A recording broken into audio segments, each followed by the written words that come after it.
Hello everyone, welcome back. In this video, we are going to study the notes of Karnataka State Syllabus Class 6 Social Science Civics Chapter 8 Human Rights. If you want the notes of other lessons of other subjects, kindly check out the playlist of my channel and you can easily get from there. So, question number 1, what are human rights? Answer, the opportunities provided for an individual to live with equal opportunity, freedom to express with dignity is called human rights. Question number 2, why are human rights necessary? Answer, the human rights concept involved along with the human rights.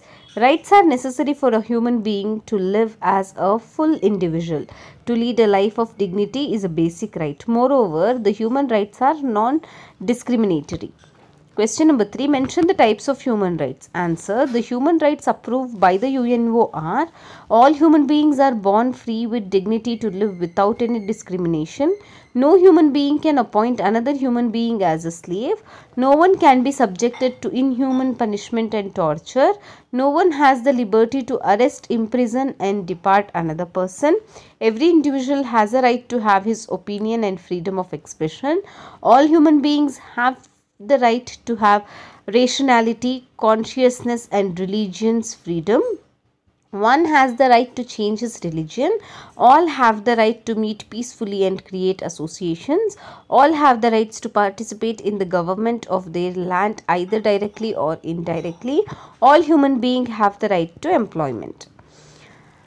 Next question, which are the child rights? Answer, the child rights are included under the human rights. All children need certain facilities naturally.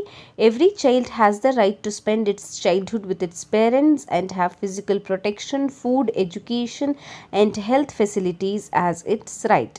The children have the right to have civic rights without any discrimination based on physical disabilities, religion, race, color of the skin and sex. Indian Constitution has mandated compulsory and free education for children below the age of 14. A situation where children can stay out of school and engage in labor is a violation of child right. Child labor is a violation of human rights. Whether the labor is paid or unpaid, it becomes child labor.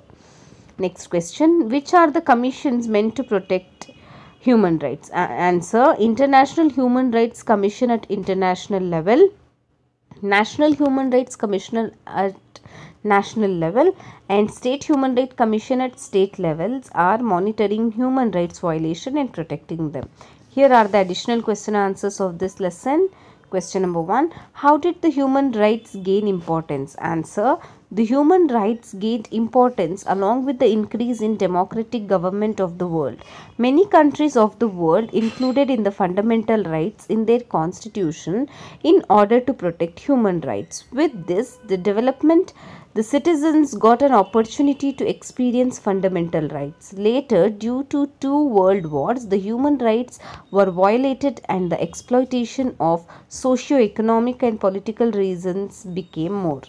This made the governments to form standardized yardsticks to provide a life of dignity to their citizens. As a result of this process, the General Assembly of the United Nations Organization accepted the human rights that were prepared by experts in the field on December 10, 1945. Question number 2, write a note on right to employment. Answer, everyone has the right to have equal pay, duration of work, paid leave and rest, and also have the right for food, shelter, cloth, health protection and necessary social services. All have the right for free and compulsory primary education. What is Child Labor Prohibition Act 1986? Answer, according to this act, a child below the age of 14 years age cannot be employed in any kind of labor. Any person who hires such child for labor is liable for imprisonment for 1 year or fine or both.